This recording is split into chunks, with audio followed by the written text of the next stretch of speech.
बहुत ज़्यादा आत्मकेंद्री या इगोस्टिक व्यक्ति, समझ जाइए कि उसका आज्ञा चक्र इम्बैलेंस है। आज्ञा चक्र जब अंडर एक्टिव होगा तो ऐसा इंसान स्व केंद्री होता है। वो लोगों के साथ मिलजुल नहीं पाता और दूसरों की बातें खासकर उनके इंट्यूशन को वो स्वीकार नहीं करता और दूसरों से दूर हो जाता है। कई बार ऐसे लोग अकेलेपन का शिकार होकर ड्रग भी लेना शुरू कर देते हैं और दूसरों को परेशान करते हैं।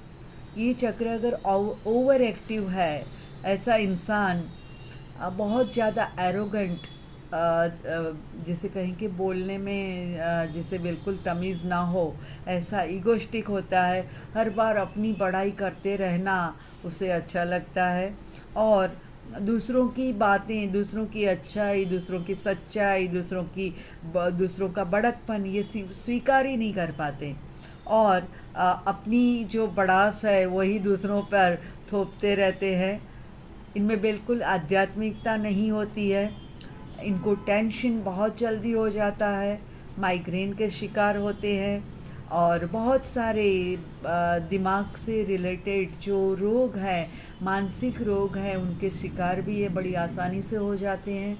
और ऐसे लोग जो हैं, इनमें शारीरिक समस्या में हम देखें तो जो हमारी सेंसरी ऑर्गन्स हैं उनसे जुड़ी हुई समस्याएं, यानी आँख, नाक, कान की समस्याओं का शिकार भी होते हैं।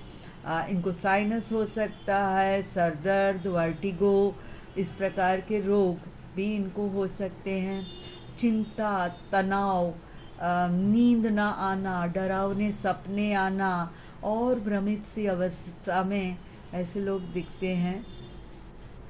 इनके गोल जो होते हैं, इनके जो सपने होते हैं वो बहुत छोटे होते हैं और दिवा स्वप्नों में ये पता नहीं क्या कुछ करते रहते हैं, पर सचमुच करने की बात आए तो ये कुछ भी नहीं कर पाते, क्योंकि दूसरों पर निर्भर रहना यही शायद इनकी कमजोरी है और इनका स्वभाव भी है।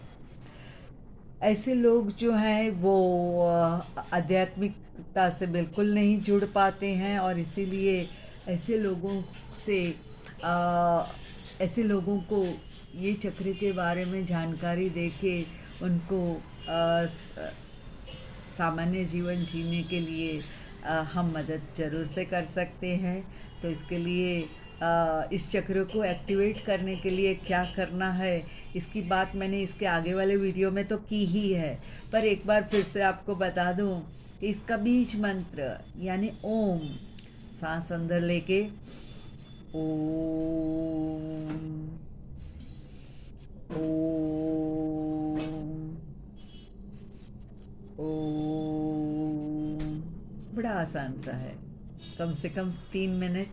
या फिर हमारा प्रिय गायत्री मंत्र, ये भी बड़ी आसानी से आप अगर सीख लो तो बोल सकते हो और ये हमारे आज्ञा चक्र को एक्टिवेट करने में हमारी मदद करता है। लवेंडर का जो तेल है उसका तिलक करने पे, यहाँ पे हमारी जो पहली उंगली है इससे दबाने से या फिर अंगूठे से यहाँ दबाने से ये भी एक्टिवेट करने में मदद करता है, पर ये ज़्यादा ज़ोर से नहीं करना है, थोड़ा सा हल्का सा दबाव लेके ये कर सकते हैं। इसके अलावा स्व सूचन द्वारा अपने आप को हमें बताना है कि हम यूनिवर्स से कनेक्टेड हैं। हम यूनिवर्स जो भी देता है उसका सहज स्वीकार, है ना। यूनिवर्स, क्योंकि यूनिवर्स हमारा बेस्ट फ्रेंड है, तो वो जो भी हमारे लिए करेगा वो सबसे अच्छा और सबसे सही होगा। और याद रखो, हमें कभी भी वो नहीं मिलता जो हम मांगते हैं, हमें वही मिलता है जिसके लिए हम खुद को तैयार करते हैं। यानी अगर हम रोते रहते हैं कि मैं तो भाई बीमार हूँ, मैं तो दुखी हूँ, मैं तो गरीब हूँ, तो हमने किसके लिए तैयार किया अपने आप को? बीमारी के लिए, बेचारेपन के लिए, गरीबी के लिए। तो भूल जाओ इन बकवास बातों को और याद रखो कि यूनिवर्स हमें जो भी देता है वो हम, एक दोस्त जिस तरह दूसरे दोस्त को देता है, वैसे ही यूनिवर्स हमें ज़िंदगी में जो भी देता है इसका सहज स्वीकार एक्सेप्टेंस। ठीक है, स्वीकार भाव, स्वीकार भाव। हमारे धर्म ग्रंथों में भी यही बात कही गई है कि जिंदगी जैसे भी आती है उसको वैसे ही स्वीकारना है। राम राखे तिम रहिए, है ना। मीरा की जो कविता है कि राम जैसे रखता है वैसे ही हमें रहना है, क्योंकि वो हमारे लिए सबसे अच्छा सोचने का काम जो करने वाला है वो तो ईश्वर है, यूनिवर्स है, उसे आप किसी भी नाम से बुला लो। तो वो जो सुख हमें दे रहा है उसका सहज स्वीकार। अगर दुनिया की नज़र में वो दुख है तो भले रहे, वो उन्हें दुख कहे। आपको बता दूं, लास्ट ईयर मैं 4th स्टेज कैंसर से रिकवर कर रही हूँ, और मेरी मौत की कल्पना करके रोने वाले मुझे कम नहीं मिले हैं। पर मैं उन्हें एक ही कहती हूँ कि मैं तो अभी तो आपके सामने जिंदा हूँ, तो ये बात को क्यों नहीं स्वीकारते। और मौत तो वैसे भी आनी है, भले वो कैंसर का नाम लेके आए या किसी और नाम से आए। तो यहाँ पे स्वीकार करना और आगे बढ़ना, जो मेरे पास ज्ञान है वो मुझे दुनिया को देना है। तो इस तरह की सोच, यानी स्वीकार भाव, सरेंडर जिसे कहते हैं, उसका अनुभव जब हम रोज के जीवन में करेंगे, तब हमारा आज्ञा चक्र एक्टिवेट होने से कोई नहीं रोक सकता उसे। और आप देखोगे कि पॉजिटिविटी, हकारात्मकता भी यहाँ में काम आती है। जो भी दिया ईश्वर ने, जो भी दिया यूनिवर्स ने, जिंदगी जैसी भी दी उसका वैसे का वैसा स्वीकार करना, ये है आज्ञा चक्र को एक्टिवेट करने का सबसे आसान सा तरीका।